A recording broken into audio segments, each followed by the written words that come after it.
أعوذ بالله السميع العليم من الشيطان اللعين الرجيم.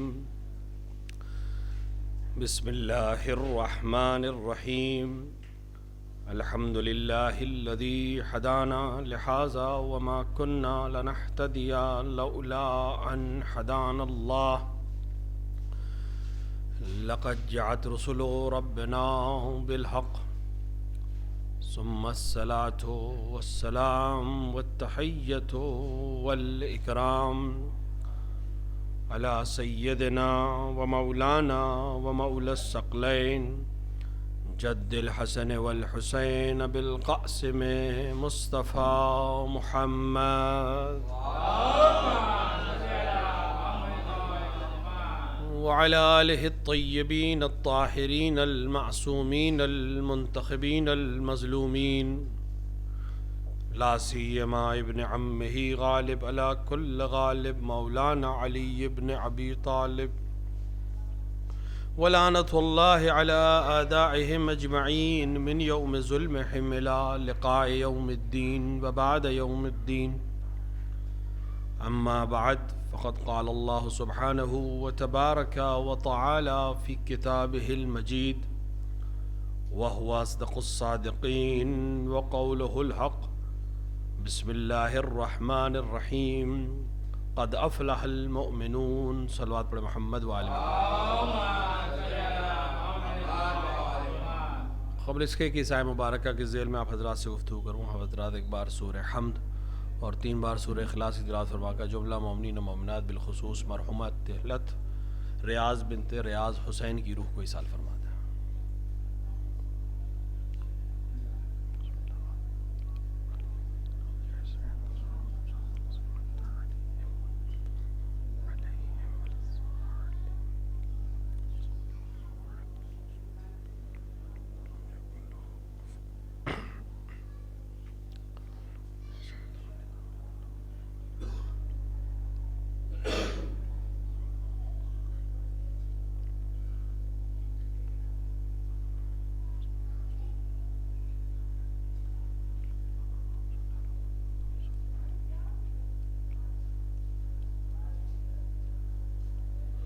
ایک صلوات پڑھیں محمد وآل محمد.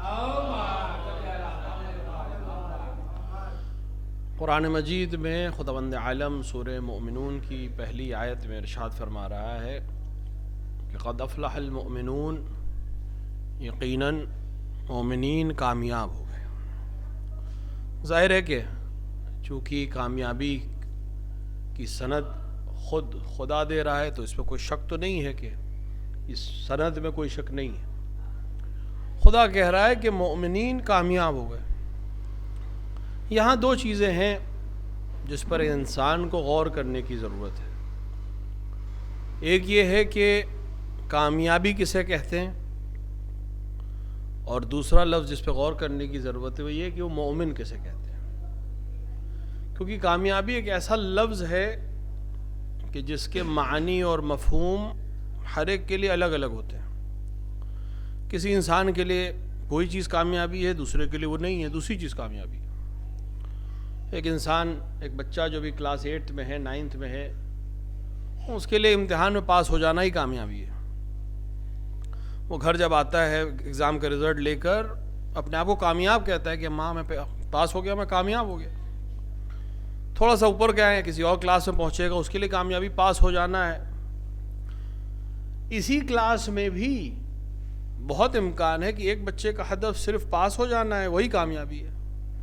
ایک ہے وہ چاہتا ہے وہ کلاس میں سب سے اچھے نمبر لے کر آئے، تو وہ پاس ہو جانے کو کامیابی نہیں سمجھتا، وہ اچھے نمبر کو کامیابی سمجھتا ہے.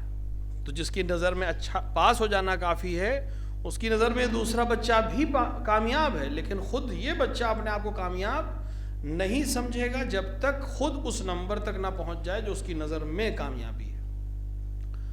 تھوڑی سی اور عمر چلی جائے تو مثال کے طور پہ نوکری مل گئی تو کامیابی ہے، کسی کے لیے شادی کر جانا کامیابی ہے، کسی کے لیے بڑے خاندان سے رشتہ ہو جانا کامیابی ہے، کسی کے لیے کسی عہدے پر پہنچ جانا کامیابی ہے.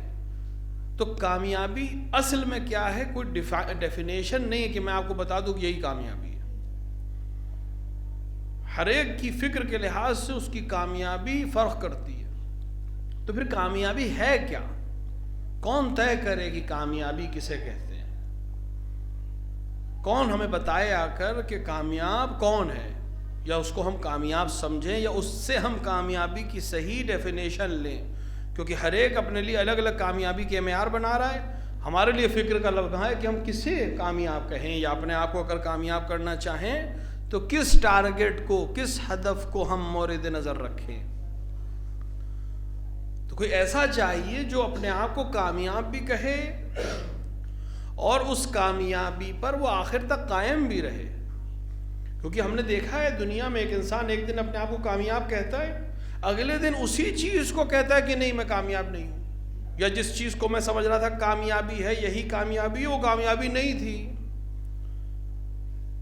تاریخ میں ہم نے لوگوں کو دیکھا بڑے عہدے پہ پہنچ گئے، لیکن جب موت آئی تو تمنا کرتے ہوئے نظر آئے کاش ہم مٹی ہوتے، کاش ہم پیدا ہی نہ ہوئے ہوتے، کاش ہم کسی جانور کا فضلہ ہوتے. ہمیں وہ کامیاب دکھ رہا ہے، تاریخ میں اس کا نام ہے، تاریخ میں وہ ایک عہدے پہ پہنچا ہے، لیکن خود وہ کہہ رہا ہے کہ کاش میں پیدا ہی نہ ہوا ہوتا، کاش میں بنا ہی نہ ہوتا.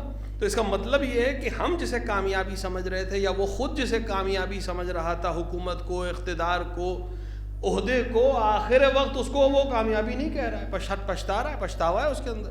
تو ایسے سے تو ہم نہیں پوچھیں گے. کوئی ایسا چاہیے کہ جو کامیاب بھی نظر آئے اور اپنی کامیابی کا دعوے دار ہونے کے ساتھ ساتھ اپنے آپ کو کامیاب دکھا رہا ہو. تو میں نے کہا نا، دنیا میں بہت سی چیزیں ہیں جس کو آپ کامیابی کہہ سکتے ہیں، جس کو ہم کامیابی کہہ سکتے ہیں.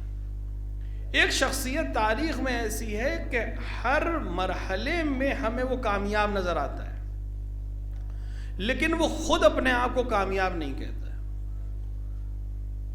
یعنی اس کی زندگی میں بہت سے مراحل ایسے ہیں جس میں سے کوئی ایک مرحلہ بھی اگر کسی کو حاصل ہو جائے تو وہ اپنے آپ کو کامیاب کہتا ہے، جبکہ اس کی زندگی میں بہت سے منازل ایسے ہیں، بہت سے مناظر ایسے ہیں، بہت سی جگہیں ایسی ہیں جہاں یہ اپنے آپ کو کامیاب کہہ سکتا تھا، لیکن یہ خود اپنے آپ کو کامیاب نہیں کہتا.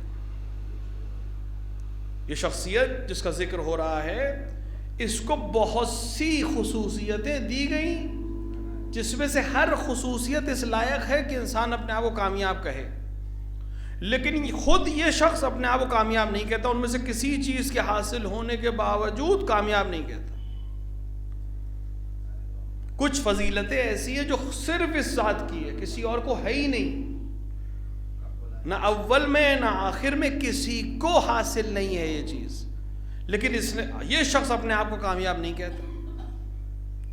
اگر کسی کو یہ فضیلت حاصل ہے کہ بیت اللہ میں وہ پیدا ہوا، اللہ کے گھر میں پیدا ہوا، لیکن کہ اس کو یہ بھی معلوم ہے کہ مجھ سے پہلے بھی کوئی پیدا نہیں ہوا ہے، مجھ سے میرے بعد بھی صبح قیامت تک کوئی پیدا نہیں ہوگا، تو ایک ایسی چیز تھی جو خود اس سے مخصوص ہے. لیکن اپنے اس امتیاز کو اس نے کامیابی نہیں کہا کہ میں کامیاب ہو گیا کہ میں خانہ خدا میں پیدا ہوا. آغوش رسالت میں پلنا شرف ہے، رسول نے پالا ہے، لیکن خود یہ شخص نہیں کہتا کہ میں کامیاب ہو گیا کہ مجھے رسول نے پالا ہے. رسول کہہ رہے ہیں کہ میرے بستر پہ سو جاؤ تاکہ میں ہجرت کر جاؤں. صبح جب علی اٹھے تو کہہ سکتے تھے کہ میں کامیاب ہو گیا کیونکہ رسول کی جان بچ گئی، جو مقصد تھا میرے سونے کا وہ حاصل ہو گیا، رسول اللہ کی جان بچ گئی، میں کامیاب ہو گیا. لیکن نہیں، ہمیں نہیں ملتا. حضرت امیر المومنین نے فرمایا کہ میں کامیاب ہو گیا. لے کر رسول کی امانتیں واپس مدینے چلے، یعنی مکے سے مدینے. اب آپ نے بھی ہجرت کی، وہاں پہنچ کر کہتے تھے کہ میں کامیاب ہو گیا، ساتھ سلامت آ گیا. نہیں، اسلام کی جتنی جنگیں ہوئی سب کی کامیابی آپ کی ذات سے وجہ سے، چاہے وہ بدر ہو، چاہے احد ہو، چاہے خیبر ہو، چاہے خندق ہو، ہر ایک کی کامیابی اس ذات کی وجہ سے. لیکن کسی موقع پہ یہ انسان ہمیں کہتا نظر نہیں آ رہا ہے کہ میں کامیاب ہو گیا. یعنی جتنی چیزیں ہمیں لگتی ہیں کامیابی ہے وہ اس کو حاصل ہے، لیکن یہ خود نہیں کہتا کہ میں کامیاب ہو گیا. ہماری نظر میں کامیاب ہے، ہر مرحلہ کامیاب ہے. ہماری نظر ہے اصحاب تمنا کرتے نظر آ رہا ہے کہ علی کو جو 4 چیزیں انہیں ملی ان میں سے کوئی ایک ہم کو مل جاتی تو ہمارے لیے اس تمام دنیا کی تمام نعمتوں سے بڑھ کر تھی. وہ سب علی کے پاس تھا لیکن کسی مرحلے پہ نہیں کہا میں کامیاب ہو گیا. ماہ رجب گزرا، امیر المومنین کی تاریخ ولادت بھی ہے، فتح خیبر کا جشن بھی ہے، بہت سی ایسی مناسبتیں ہیں ماہ رجب میں جو امیر المومنین کی کامیابی پر دلیل ہے، لیکن خود امیر المومنین کہتے نظر نہیں آتے کہ میں کامیاب ہو گیا. خلافت رسول اکرم نے بھری دوپہر میں 1.25 لاکھ حاجیوں کے درمیان بلند کر کے کہا کہ آپ مولا ہیں. تب کہہ دیتے کہ آج میں کامیاب ہو گیا، رسول نے مجھے مولا بنا دیا، میرے مولا بننے سے اسلام کامل ہو گیا، اللہ سند دے رہا ہے کامیاب ہونے کی، اسلام کے قبول ہونے کی، لیکن خود علی یہ کہتے نظر نہیں آ رہے کہ میں کامیاب ہو گیا. خوب رسول کی شہادت کے بعد بہت سے واقعات آئے، دنیا اوپر سے نیچے ہو گئی، سب کچھ بدل گیا، لیکن 25 برس بعد پھر دنیا علی کے دروازے پہ نظر آئی، اور اتنی شدت سے کہ امیر المومنین نے فرمایا کہ مجھے خوف ہوا بیعت کے سلسلے میں کہ لوگ حسن اور حسین کو کچل نہ دیں، اس طرح سے لوگ آ رہے تھے میری بیعت کرنے. تب علی کہتے تھے کہ دیکھو حق واپس آ گیا میرے پاس، میں کامیاب ہو گیا، لیکن نہیں. 3 بڑی جنگیں لڑیں اپنی حکومت میں، 4 برس کی حکومت میں 3 بڑی جنگیں امیر المومنین کو لڑنی پڑی، لیکن کسی جنگ میں نہیں کہا کہ میں کامیاب ہو گیا. پوری زندگی کے ہر مرحلے کو ہم دیکھتے چلے جائیں، ہر مرحلہ ایسا ہے کہ انسان کہہ سکتا ہے کہ میں کامیاب ہو گیا، لیکن یہ شخصیت اپنے آپ کو کامیاب نہیں کہہ رہی ہے. یہ شخصیت کب کہہ رہی ہے اپنے آپ کو کامیاب؟ جب پوری زندگی گزر گئی، ہمارے لحاظ سے ہر وہ چیز جو کامیابی کا معیار حاصل ہو گئی، یہ سب جب گزر گئی، تو اب جب سر پہ ضربت لگ رہی ہے جو ہمارے حساب سے ختم ہے، تمام ہے زندگی کی ہر چیز، وہاں یہ ذات جو ہمیشہ خاموش رہی وہ کہہ رہی ہے فزتو ورب الکعبہ، رب کعبہ کی قسم میں کامیاب ہو گیا. جس کے پاس زندگی کے ہر مرحلے میں یہ حق تھا کہ وہ کہتا میں کامیاب ہو گیا، وہ ہماری نظر میں آخر وقت کہہ رہا ہے میں کامیاب ہو گیا. شاید یہی پیغام ہم کو دینا چاہ رہے ہیں امیر المومنین کہ دنیا کی کوئی کامیابی علی کے نظر میں کامیابی نہیں ہے. کامیابی وہ ہے کہ انسان اپنے رب سے اس حال میں ملاقات کرے کہ وہ اس سے راضی ہو اور رب اس سے راضی ہو. ایک صلوات پڑھیں محمد وآل محمد. یہ اگر عام انسان کہتا تو ہمارے لیے اتنی قابل قبول بات نہیں تھی، لیکن وہ انسان جس کو ہم دیکھ رہے ہیں کہ ہر مرحلہ کامیابی ہے، جس کی زوجہ فاطمہ زہرا جیسی ہو، جس کے پاس صلی اللہ علیہ محمد جس کے پاس حسن اور حسین جیسی اولادیں ہوں، جس کے پاس زینب و ام کلثوم جیسی بیٹیاں ہوں، ابو الفضل عباس جیسا بیٹا ہو، تو ان کے لیے تو ہر مرحلہ اس لائق ہے کہے کہ میں کامیاب ہو گیا. لیکن نہیں، ہمیں جہاں لگ رہا ہے کہ ختم ہے وہاں وہ اعلان کر رہا ہے کہ اب میں کامیاب ہوں، کیونکہ میں جس مقصد کے لیے آیا تھا اس کو میں نے انجام دے دیا، اور جس سفر پہ اب مجھے جانا ہے اس کے لیے میں پوری طرح سے آمادہ ہوں. کامیاب وہ نہیں ہے جو اس دنیا کی خاص کچھ چیزوں میں کو حاصل کر کے کامیاب ہو، اپنے آپ کو سمجھنے لگے. کامیاب وہ ہے کہ جو اگلے مرحلے کے لیے تیاری کے ساتھ جا رہا ہے، کیونکہ یہ جیسا بھی سفر ہو اس طرف کا وہ ختم ہو جائے گا. اگر ہماری نظر میں سب کچھ یہی دنیا ہوتی تب تو کوئی بھی چیز آپ کامیابی بنا سکتے ہیں، لیکن مسئلہ یہ کہ یہ ایک حصہ ہے، بلکہ بہت کم حصہ ہے روحانی زندگی کا. مرحلہ یہاں سے تو شروع ہونا ہے، کیونکہ یہ تو 70 سال 80 سال میں ختم ہو جائے گا. وہ جو اگلا مرحلہ ہے وہ تو بہت لمبا مرحلہ ہے. وہاں کی تیاری کتنی ہے، وہاں کس حال میں جا رہا ہے، وہاں کامیاب جا رہا ہے کہ نہیں جا رہا ہے، یہ کمال ہے. امیر المومنین کہہ رہے میں وہاں کامیاب جا رہا ہوں، اس لیے کہہ رہا ہوں کہ میں کامیاب ہو گیا. تو کامیابی کا معیار جب علی نے اور قرآن نے آ کر کہہ دیا کہ مومن کامیاب ہے، یعنی مومن ہی اس لائق ہے کہ وہ اپنے آپ کو فزتو کہہ سکتا ہے، کامیاب ہو گیا. تو کامیابی علی نے بتا دی، اللہ سے ملاقات کرنا ہے ایمان کے ساتھ. اللہ بھی قرآن میں کہہ رہا ہے مومن کامیاب ہے. اب سوال یہ ہے کہ مومن کون ہے؟ اگر انسان کے لیے یہ واضح ہو جائے کہ مومن کسے کہتے ہیں تو مرحلہ حل ہے کہ ہمیں مومن بننا ہے، کامیابی اپنے آپ ہمارے پاس آ جائے گی۔ اب مومن کون طے کرے؟ کیونکہ کون انسان ہے دنیا میں جو اپنے آپ کو بغیر مومن کہے گا؟ ہر ایک کہے گا میں مومن ہوں۔ ہر فکر والا انسان یہی کہے گا کہ ہم ہی با ایمان ہیں۔ کون اپنے آپ کو بے ایمان کہتا ہے؟ سب اپنے آپ کو با ایمان ہی کہتے ہیں۔ یہ کون طے کرے گا کہ مومن کون ہے؟ وہاں بھی یہی افراد آ کر مدد کریں گے، یہی طے کریں گے، یہی بتائیں گے کہ مومن کسے کہتے ہیں۔ اب دو چیزیں ہیں، ایک ہے مومن کی علامت۔ علامت کا مطلب کیا ہے کہ اس کے ذریعے سے آپ پہچان سکتے ہیں، یعنی جو مومن ہوگا اس میں یہ چیزیں پائی جائیں گی۔ بہت سی چیزوں کی علامتیں ہوتی ہیں، لیکن علامت جو ہوتی ہے وہ معیار نہیں ہوتی، ترازو نہیں ہوتی، کسوٹی نہیں ہوتی۔ پہچاننے کا ایک طریقہ ضرور ہے، لیکن وہ 100% صحیح ہونا ضروری نہیں، وہ علامت ہے۔ مثال دے دوں میں اپنے جوانوں کے لیے، سونے کی ایک پہچان یہ کہ وہ چمکتا ہے، تو کیا ہر چمکنے والی چیز کو ہم سونا کہنے لگیں گے؟ ممکن ایک چیز اور بھی ہو جس پہ چمک ہو لیکن وہ سونا نہ ہو۔ تو علامت دونوں میں ہے چمکنے والی، تو فرق کہاں ہوگی؟ کہاں کسوٹی پہ طے کیا جائے گا۔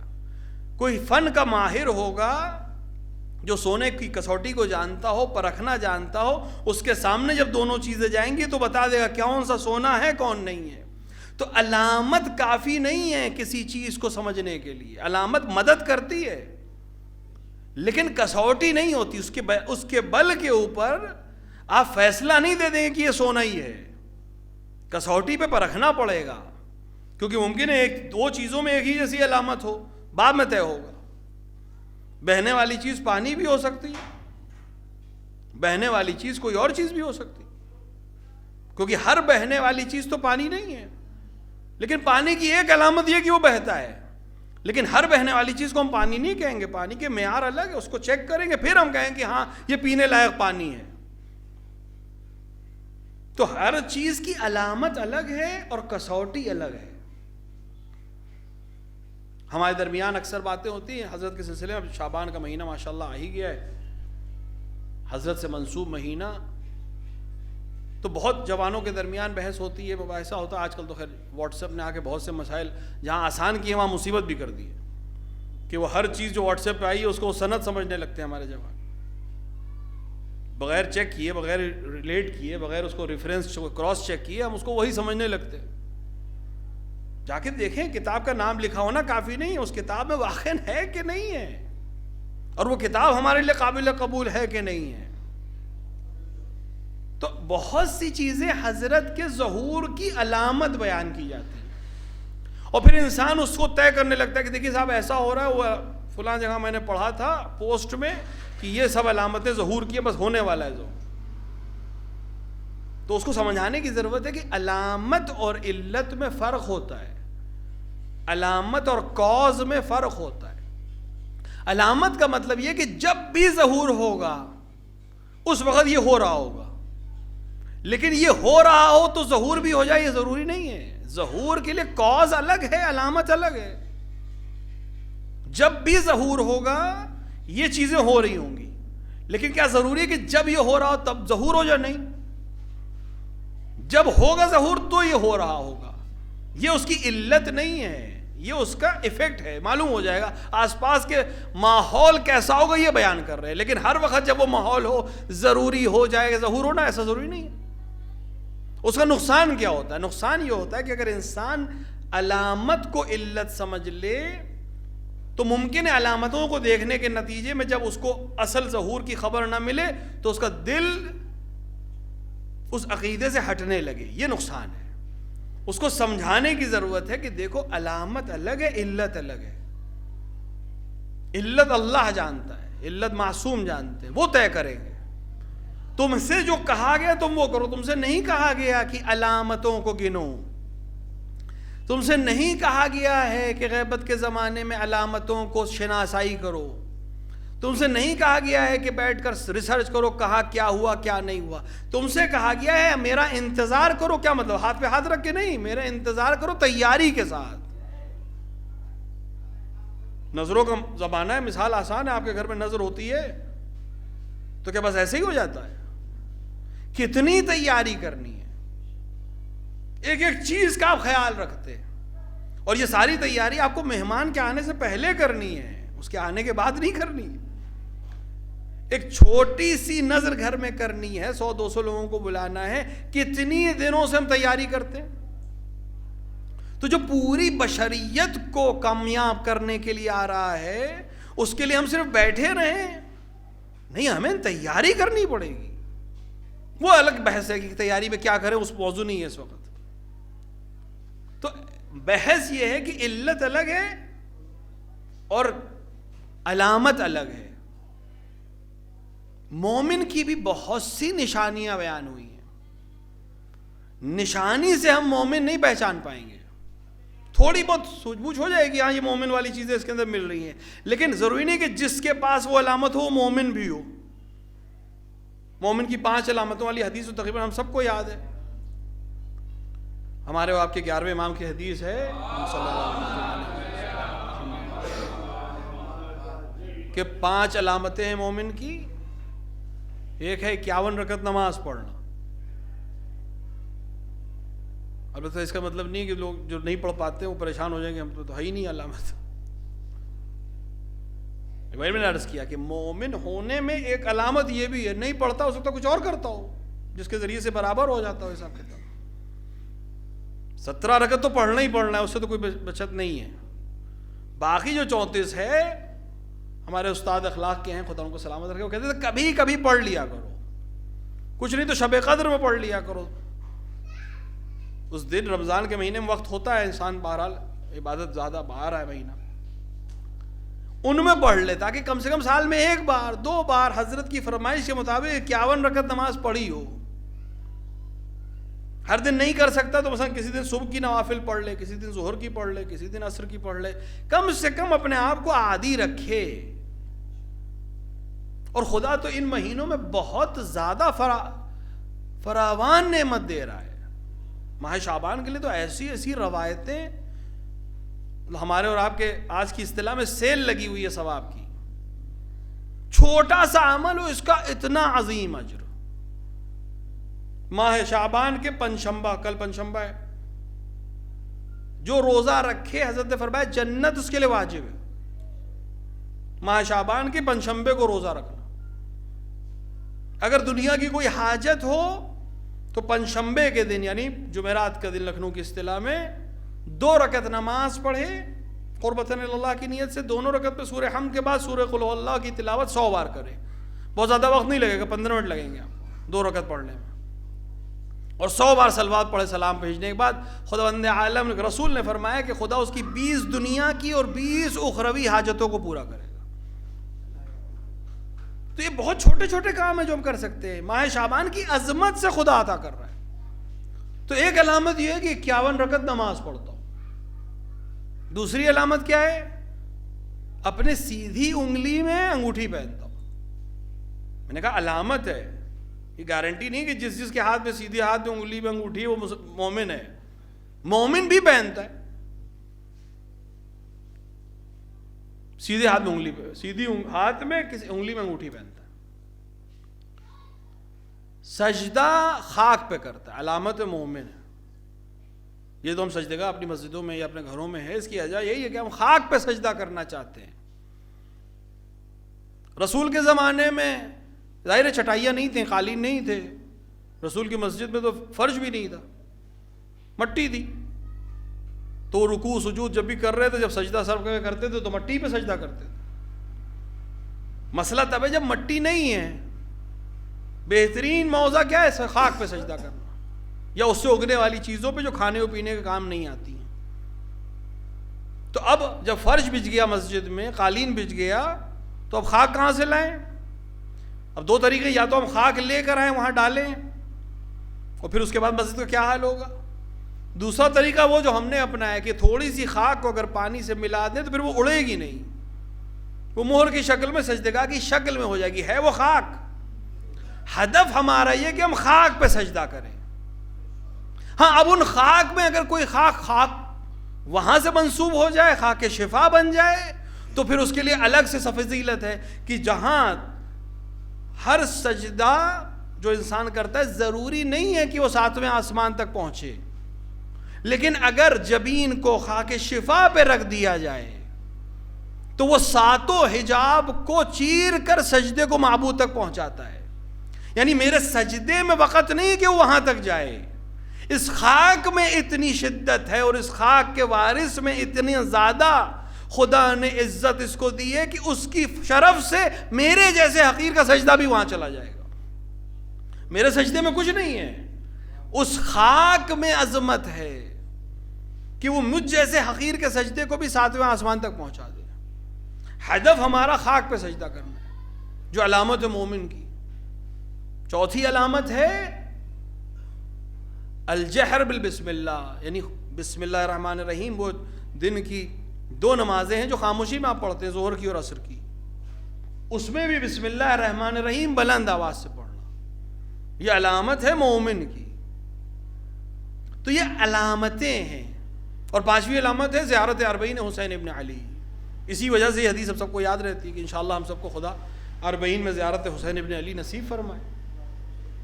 اور یہ بھی مخصوص ہے امام حسین سے، کسی اور معصوم امام کی 40 نہیں ہے رات میں. نہ زیارت کی تاکید ہے کہ ان کی 40 پہ زیارت کرنے جاؤ، صرف امام حسین کے لیے. کسی اور امام کے لیے سوم نہیں ہے، صرف امام حسین کے لیے. کسی اور امام کی ہر خاص دن پر تاکید ہو زیارت کے لیے، زیارت مستحب ہے، ہر امام کی زیارت مستحب ہے، لیکن باقاعدہ رائج ہو، امام نے کہا ہو کہ تاکید ہو کہ زیارت کر فلاں امام کی فلاں تاریخ میں، جس طرح امام حسین کے لیے کسی کے لیے نہیں. ہر شب جمعہ امام حسین کی زیارت مستحب ہے، یعنی تاکیداً مستحب ہے، ورنہ آپ کسی کی بھی زیارت پڑھ سکتے، کوئی حرج نہیں زیارت پڑھنے میں امام کی، لیکن امام حسین کی مستحب ہے. شعبان، پہلی شعبان کو زیارت گزر گئی، ابھی 15 شعبان آئے گی، شب ولادت ہے امام کی، لیکن زیارت کس کی ہے؟ امام حسین کی. 15 شعبان حضرت کی ولادت کا دن ہے، زیارت کس کی ہے؟ امام حسین کی. رمضان آئے گا، شب 19 کس کی زیارت؟ شب شہادت ہے امیر المومنین کی، شب ضربت، لیکن زیارت کس کی ہے؟ امام حسین کی. شب 21 زیارت امام حسین کی، شب قدر زیارت امام حسین کی، شب عید زیارت امام حسین کی، روز عید زیارت امام حسین کی. یہ امام حسین کے علاوہ کسی کے لیے نہیں ہے. تو یہ خاصیت ہے امام حسین کو خداوند عالم نے عطا کی ہے. تو ایک علامت مومن یہ کہ حسین ابن علی کی زیارت کرے 40 میں، لیکن یہ علامتیں ہیں، کسوٹی نہیں ہے. طے کیسے ہوگی یہ مومن ہے؟ یہ کون طے کرے گا؟ وہی جس نے آگے علامتیں بتائیں، وہی کسوٹی بھی بتا سکتا ہے. تو معصوم نے فرمایا کہ 4 موقع ہیں جہاں مومن کو پرکھو. یہ پرکھنے کی بات ہے کہ ہر ایک خود اپنے آپ کو پرکھے، کوئی کسی اور کا ذمہ دار نہیں ہے. 4 مواقع ایسے جہاں مومن کو پرکھو. پہلا مقام، حضرت نے فرمایا پہلا مقام الورا فی الخلوہ، خلوت میں، تنہائی میں تقوی. دیکھیے پبلک میں ہر ایک متقی ہوتا ہے، فاسق و فاجر کو چھوڑ کے کون کھلے عام گناہ کرتا ہے؟ یہ کوئی کمال نہیں ہے. پبلک میں متقی ہونا کوئی کمال نہیں ہے. جہاں کوئی نہیں دیکھ رہا ہے، جہاں کوئی سننے والا نہیں، سمجھنے والا نہیں، دیکھنے والا نہیں، جاننے والا نہیں، خبر کرنے والا نہیں، وہاں یہ یاد رہے کہ خدا ہے. وہ تو دیکھ رہا ہے. شہر میں اب تو خیر لکھنؤ میں اسمارٹ سٹی ہو رہا ہے، تو کم سے کم پوسٹرز تو یہی بتا رہے ہیں، بیریکیڈز تو یہی بتا رہے ہیں، باقی کتنا اسمارٹ ہوا نہیں معلوم. پورے شہر میں کیمرے لگے ہیں، ٹریفک کنٹرول کرنے کے لیے کیمرے لگے. وہ بچہ جو کل تک ہیلمٹ نہیں پہن رہا تھا، وہ کیوں پہن رہا ہے؟ کیونکہ اس کیمرے میں تصویر آئے گی، کل آپ کے پوسٹ کارڈ سمیت چالان آئے گا. مطلب یادگاری تصویر بھی بھیج دیتے ہوں کہ اس وجہ سے چالان کاٹ رہے ہیں. تو جہاں جہاں کیمرے لگے وہاں سب قانون کی رعایت کر رہے ہیں. لیکن اگر یقین ہو جائے کہ کیمرہ نہیں دیکھ رہا ہے, آج کوئی ٹریفک کانسٹیبل نہیں ہے, کوئی پوچھنے والا نہیں ہے, وہاں رات کے 2 بجے جہاں کوئی نہیں ہے, معلوم ہے کہ اس چوراہے پہ کوئی کیمرہ نہیں ہے, ریڈ لائٹ ہے, وہاں کون ہے جو اس ریڈ لائٹ کا احترام کر رہا ہے؟ اور کون ہے کہ جو شب کی اس تاریکی میں جب کوئی دیکھنے والا نہیں ہے, کوئی روکنے والا نہیں ہے, وہ اپنے حساب سے چل رہا ہے؟ اگر شب کی اس تاریکی میں کوئی اس ریڈ لائٹ کے قانون کا احترام کر رہا ہے تو واقعاً قابل احترام ہے کہ اس کو یقین ہے کہ قانون پر عمل کرنا ہے. کیوں کر رہا ہے عمل؟ کیونکہ وہ قانون کی رعایت کر رہا ہے. یا اگر کیوں کر رہا ہے عمل؟ کیونکہ اسے ڈر ہے کہ کوئی دیکھنے والا ہے جو دیکھ رہا ہے. قرآن بھی یہی کہہ رہا ہے, ان اللہ یرا, خدا دیکھ رہا ہے. میں اکثر کہتا ہوں اپنے جوانوں سے کہ جتنا یقین اس ٹریفک کانسٹیبل اور اس ٹریفک لائٹ کے سگنل اور کیمرے کے اوپر ہے, سی سی ٹی وی کیمرے پر ہے, اگر اس کا آدھا ایمان خدا کے دیکھنے پہ ہو جائے تو بہت سے مسائل ہمارے حل ہو جائیں گے. انسان کو یقین ہو جائے کہ خدا دیکھ رہا ہے. دیکھیے کہتے ہم سب ہیں کہ اللہ دیکھنے والا ہے, اللہ سننے والا ہے, لیکن واقعاً جب عمل کرتے ہیں تو کیا اس کا یقین ہے کہ اللہ دیکھ رہا ہے؟ اگر یقین ہو جائے کہ اللہ دیکھ رہا ہے, انسان نہ جھوٹ بولے گا, نہ ظلم کرے گا, نہ کسی کا حق چھینے گا, نہ کسی پہ ظلم کرے گا, نہ کسی ایسی بات کو بیان کرے گا جو اس نے نہیں کہی ہو یا کری ہو. یہ کب کہتا ہے؟ جب اسے معلوم ہے کوئی, اس کی طرف خیال ہی نہیں ہے کہ خدا دیکھ بھی رہا ہے. تو خلوت میں انسان متقی رہے. جب زلیخا نے جناب یوسف علیہ نبی علیہ الصلوۃ والسلام کو دعوت گناہ دیا تھا, وہاں کوئی نہیں تھا, 7 دروازوں کے پیچھے تھا اس محل میں, اور وہاں ایک بت تھا. زلیخا نے اپنا کپڑا اس بت کے اوپر ڈال دیا. تو جناب یوسف نے پوچھا تم نے اس کے اوپر کپڑا کیوں ڈالا؟ تو کہا یہ میرا بت ہے, میں اس کی پوجا کرتی ہوں, میں اس کے سامنے یہ گناہ نہیں کرنا چاہتی. تو جناب یوسف نے یہی کہا تھا کہ تو اپنے بت کے, اپنے خدا کے, اپنے الہ کی آنکھ پہ پردہ ڈال سکتی ہے, لیکن میں اپنے معبود کی آنکھوں پہ پردہ نہیں ڈال سکتا. وہ 7 دروازوں کے پیچھے بھی ہونے والے عمل کو دیکھ سکتا ہے. تو اس خلوت میں یاد رہے کہ کوئی دیکھ رہا ہے. اس خلوت میں ماشاءاللہ ماہ شعبان آ ہی گیا, اگلے مہینہ 30 دن گیا, 29 دن بعد رمضان ہے. اسی لیے شہزادی نے کہا کہ روزہ کیوں خلوص کے لیے علامت ہے؟ کیونکہ روزہ ایک واحد عبادت ہے جس میں آپ کو بہت سے چانس ہوتے ہیں کہ آپ ریاکاری کریں, لیکن آپ واقعاً خدا کے لیے روزہ رکھتے ہیں. گھر میں کوئی نہیں ہے, فریج میں ساری نعمتیں رکھی, کیوں نہیں کھا رہا ہے انسان؟ کوئی ہاتھ روکنے والا بھی نہیں ہے, گھر میں کوئی دیکھنے والا بھی نہیں, جو اکیلے لڑکے سنگل لائف جی رہے ہیں, ہاسٹل میں ہیں یا گھر میں ہی ہیں, کوئی نہیں ہے اس وقت گھر میں. فریج میں نعمتیں بھی نہیں, یہ بھی نہیں کہ نہیں رکھا ہے فریج میں, ہے سامان, لیکن نہیں کھاتا. کیوں نہیں کھاتا؟ اس کا مطلب اسے اتنا یقین ہے کہ وہ دیکھ رہا ہے. یہ عبادت اسی لیے خلوص کی علامت کہی ہے شہزادی نے, کیونکہ اس میں بہت کم ریا کا چانس ہے, کیونکہ بالآخر کوئی نہیں دیکھنے والا ہے. نماز میں بہت زیادہ چانس ہے ریا کا. میں ہر وقت مسجد جاتا ہوں, اسی پہ شوق ہونے لگے. امام صاحب بہت لمبے لمبے سجدے کرنے لگے کہ لوگ سوچیں کہ بہت لمبے سجدے کرتے ہیں. سبحان اللہ سبحان اللہ سبحان اللہ, مطلب بہت جتنی زیادہ گاڑی سبحان اللہ. خلوت میں بھی ویسے ہی سبحان اللہ ہے کہ نہیں جب اکیلے گھر پہ نماز پڑھتے ہیں؟ اسی لیے روزوں کہا گیا خلوص ہے. تو جب کوئی دیکھنے والا نہیں ہے تب متقی ہے کہ نہیں ہے. یہ پہلی کسوٹی ہے مومن کی. دوسرا فرمایا الحلم عند الغضب. تھوڑا سا مشکل کام ہے. جس وقت غصہ آئے اس وقت اسے کنٹرول کرنا. دیکھ خدا نے طاقتیں جو انسان کو دی ہیں ضرورت کے لحاظ سے دی ہیں. غصہ بھی ایک طاقت ہے, ضروری ہے. کہیں کہیں پہ غصہ ضروری ہے. کیونکہ اگر انسان کے اندر غیظ و غضب نہیں آئے گا میدان جنگ میں نہیں کھڑا ہو پائے گا وہ. لیکن کہاں غیظ و غضب دکھانا ہے اور کہاں کنٹرول کرنا ہے، یہ علامت ہے مومن کی. اگر صحیح کنٹرول کرو گے تو مومن ہو. آفس میں ڈانٹ کھا کے چلے آئے، گھر میں زوجہ کو ڈانٹ رہے ہیں کیونکہ وہاں تو کچھ نہیں کر سکتے تھے. یہاں اپنے سے کمزور کو ڈانٹ رہے. نہیں، یہاں نہیں. جہاں غیظ دکھانا چاہیے تو وہاں دکھاؤ. حضرت نے کہا وضو کے لیے پانی ڈال رہی تھی کنیز، اس کے ہاتھ سے لوٹا گر گیا، لوہے کا لوٹا حضرت کے سر پہ گرا، پھٹ گیا سر، خون نکلنے لگا. کنیز بھی کس کے گھر کی؟ حضرت کے گھر کی. اس نے فوراً قرآن کی آیت پڑھی کہ خدا غصے کو پینے والوں پر رحمت نازل کرتا ہے. مومن کی علامت یہ کہ غصے کو پی لیتا ہے. حضرت نے فرمایا میں نے اپنے غصے پہ صبر کیا.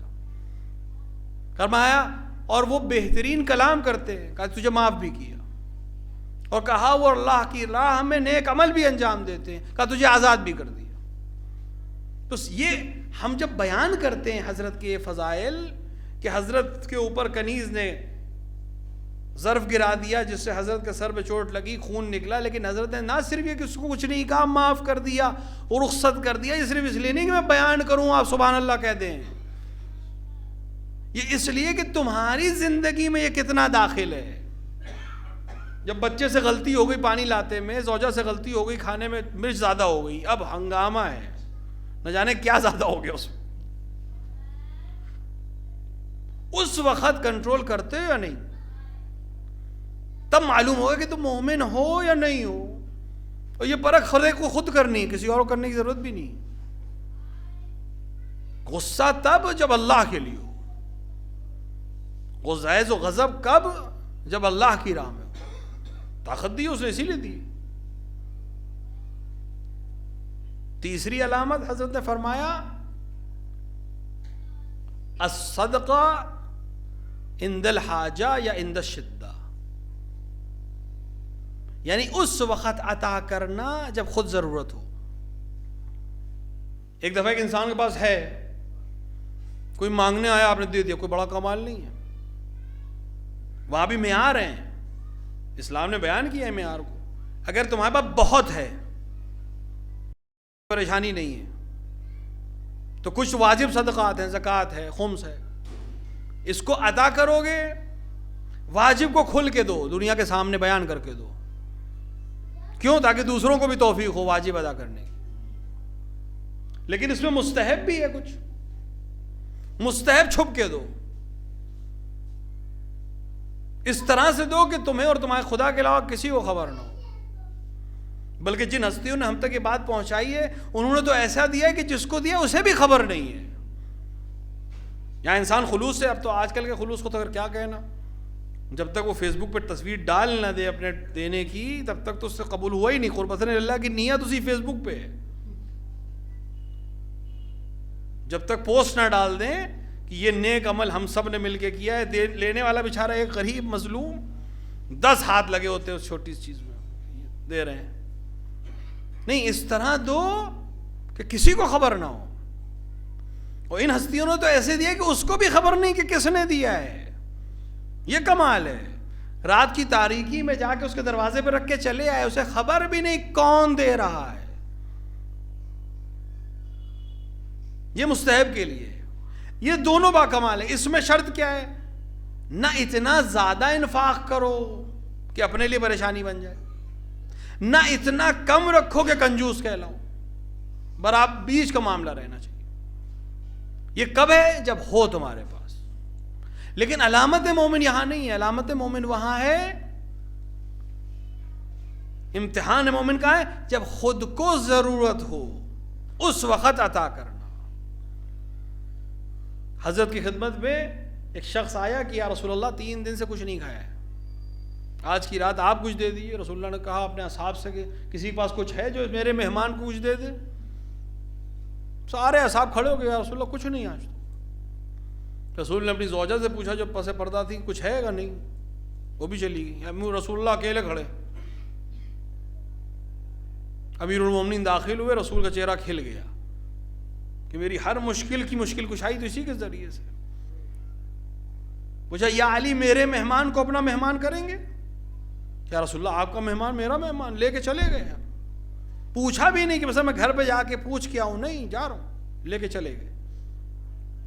گھر میں داخل ہوئے, بنت رسول گھر میں کچھ ہے کھانے کو, آپ کے بابا کا مہمان آیا. شہزادی نے فرمایا صرف بچوں کے حصے کی روٹیاں ہیں. کس وقت صدقہ کرنا؟ جب خود ضرورت ہو.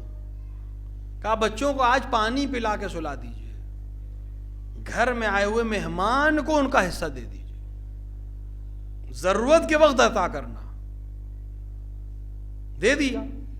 اگلے دن جب نماز صبح کے لیے پہنچے رسول اللہ کی خدمت میں تو رسول اللہ کا چہرہ کھلا ہوا کہ یا علی تم نے رات میں کیا کیا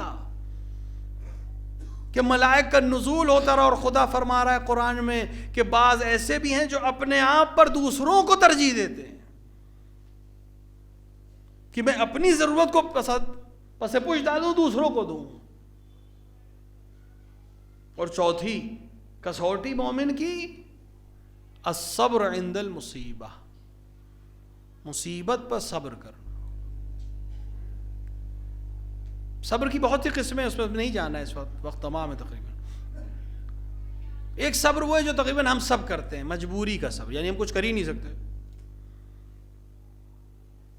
اس میں صبر کیا ہے کہ ہم آہو فغا نہ کریں. پریشانی جب آئے ہم اس کا حل تو نہیں کر سکتے لیکن خاموشی اختیار کر لیں, شکوے نہ کریں خدا سے اور آئمہ سے. ہم نے تو اتنی نمازیں پڑھی تھی ہمارے ساتھ ہی ہونا تھا, اتنے روزے رکھے تھے ہمارے گھر چوری ہونی تھی. یہ کوئی معیار نہیں ہے. ہو سکتا ہے یہ چوری امتحان ہو, جو خدا کے نزدیک ہوتے ہیں انہی سے زیادہ امتحان ہوتا ہے, ورنہ پھر آئمہ کو کہاں لے جائیں گے. جو امتحان آئمہ نے دیا اس کا تو کچھ بھی نہیں ہم سے لیا گیا ہے. تو ایک دفعہ صبر یہ ہے کہ ہم کوئی شکوہ نہ کریں, یہ ایک اچھی قسم ہے صبر کی. لیکن صبر کی اعلیٰ قسم کیا کہ جب اختیار ہو اور کسی بڑی مصلحت کی وجہ سے اپنے حق سے صرف نظر کر لیں, اس وقت صبر کرنا. مصیبت پر صبر کرنا کمال ہے, لیکن اختیار کے ساتھ صبر کرنا یہ سب سے بڑا کمال ہے. امیر المومنین کے گلے میں رسن تھی. مدینے میں ایک شخص داخل ہوا یہودی, اس نے دیکھا کہ ایک جوان کے گلے میں رسن ہے, لوگ کھینچ رہے. غور سے دیکھا, جوان کو پہچان گیا کہ میں نے اس کو دیکھا ہے.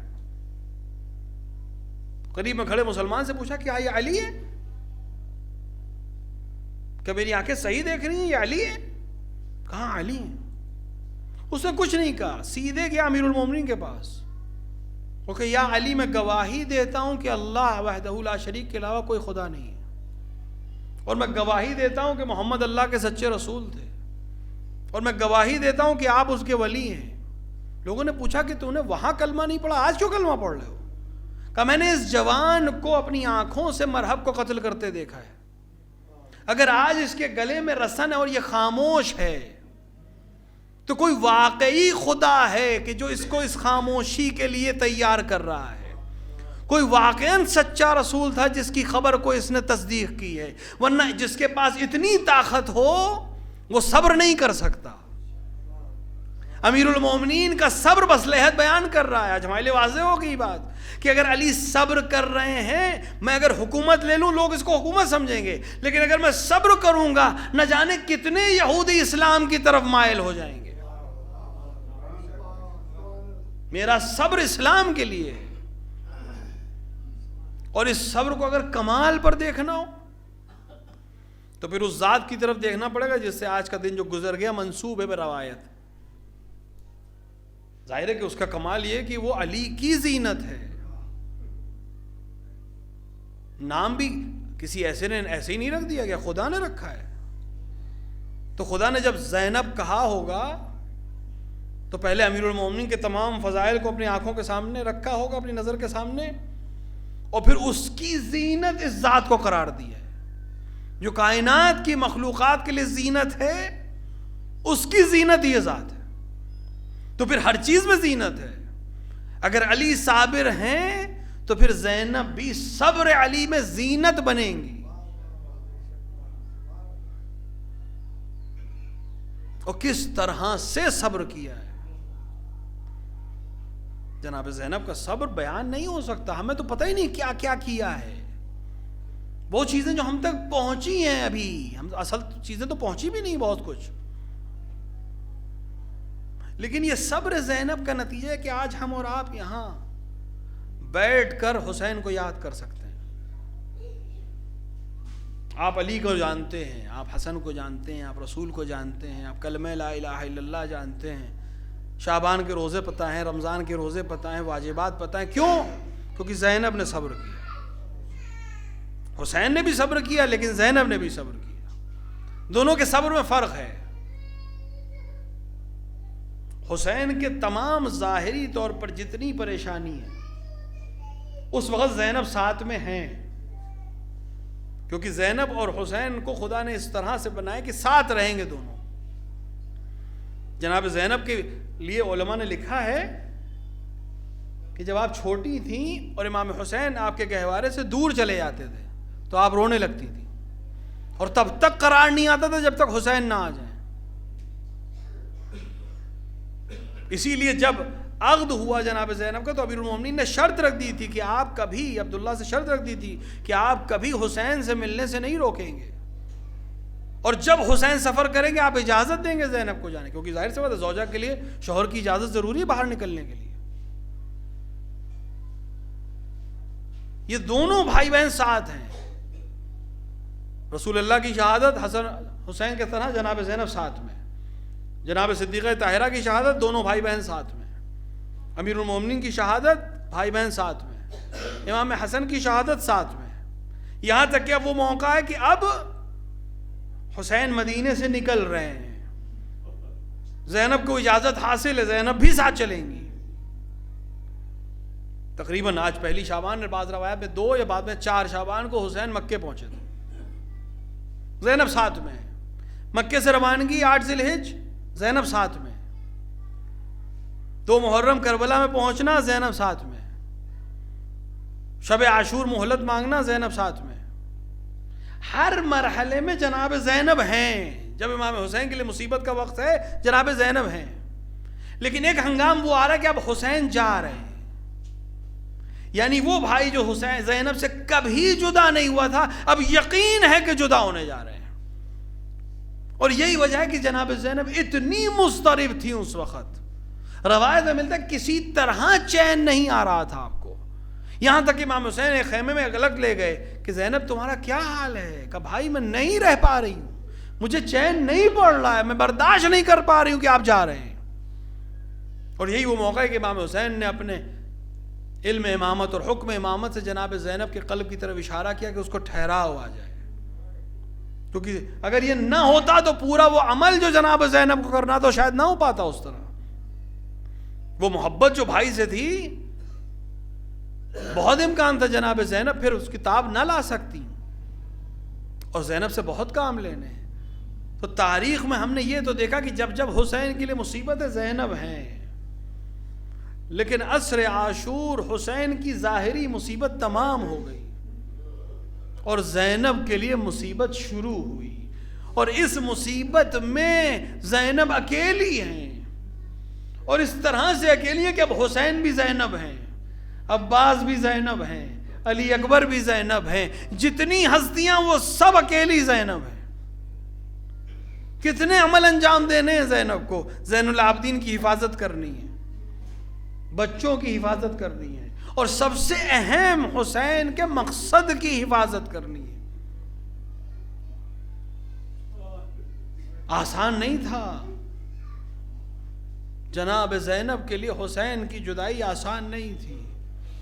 حسین رخصت ہو کے جانے لگے, جناب زینب نے ایک بار گلو مبارک کا بوسہ لیا کہ میری ماں نے مجھے وصیت کی تھی کہ جب حسین لباس کہنا منگائیں تو میری طرف سے میرے اور بچے کے گلو کا بوسہ لے لینا. اس کے بعد حسین نے ایک ایسا عمل کیا کہ زینب کو سمجھ میں نہ آیا. ہاں آپ نے ایک بار بازوؤں کا بوسہ لیا. کہا میری ماں نے مجھ سے وصیت کی تھی کہ جب رخصت کے لیے زینب آئیں تو ان بازوؤں کا بوسہ لے لینا جن پر رسن باندھی جائے گی. ہاں زینب سے رخصت ہو کر حسین گھوڑے پہ سوار ہوئے. ایک بار سلام آخر کیا, میدان میں گئے. زینب حسین کی جنگ کو سن رہی ہیں. زینب تک خبر آ رہی ہے, یہاں تک کہ دل بے چین ہو گیا. ایک بار خیمے سے باہر آئیں, خدا آپ کو جانا نصیب کرے, تل زینبیہ پہ کھڑی ہیں. عجیب منظر بہن نے دیکھا, بھائی سجدے میں ہے, قاتل سینے پہ سوار ہے. ایک بار آواز بلند کی, اے وزیر سعد تو دیکھ رہا ہے میرے ماجائے کو قتل کیا جا رہا ہے. ہاں حسین کی آواز زینب کی اس آواز کو برداشت نہ کر سکی. غیرت ہاشمی نے اشارہ کیا, ہاں اب زبان میں طاقت نہیں رہ گئی ہے, ہاتھوں میں دم نہیں کہ اٹھا کر اشارہ کریں. پتلیاں پھیری امام شناس بہن نے, بھائی کے اشارے کو سمجھا, خیمے کی طرف روانہ ہوئی. ابھی در خیمہ تک پہنچی تھی, فرات کا پانی نے زوچلا, سورج کو کہنے لگا. کسی نے آواز دی, الا ذبح الحسین بکرب بلا, الا قتل الحسین وسيعلم الذين ظلموا أي منقلب ينقلبون إنا لله وإنا إليه راجعون رضا بقضائه وتسلیما لأمره. خدا ہمارے اس مختصر عمل کو قبول فرما, ہمارے درمیان جو حاجت مند ان کی حاجتوں کو پورا فرما, جو بیماروں نے شفاء کاملہ و عاجلہ عطا فرما. خدایا یہ ماہ شعبان جو تیرے رسول سے منسوب مہینہ ہے, خدایا ہمیں توفیق عطا فرما کہ ہم اس میں صالح اعمال کو انجام دے سکیں. خدایا جہاں جہاں بھی شأن حضرت کر رہا ہے ان کی جان و مال و عزت و آبرو کی حفاظت فرما. علماء اعلام مراجع کرام کا سایہ ہمارے سروں پر محفوظ رکھ. اتباعت عالیات حسین راخ اور شام کی حفاظت فرما. خدایا اس زندگی میں قبر اطہر کی زیارت اور آخرت میں شفاعت حسین سے بہرہ مند فرما. خدایا تمام دعاؤں میں سب سے اہم دعا منتقم کربلا کے ظہور میں تعجیل فرما. اندر ظہور اپنے امام کو پہچاننے, ان کی نصرت کرنے کی توفیق عطا فرما. ربنا تقبل منا انک انت السمیع. دعا حضرات ایک بار سورہ حمد اور 3 بار سورہ اخلاص تلاوت فرما کا جملہ مومنین و مومنات بالخصوص مرحومہ تلت ریاض بنت ریاض حسین کی روح کو ایصال فرما.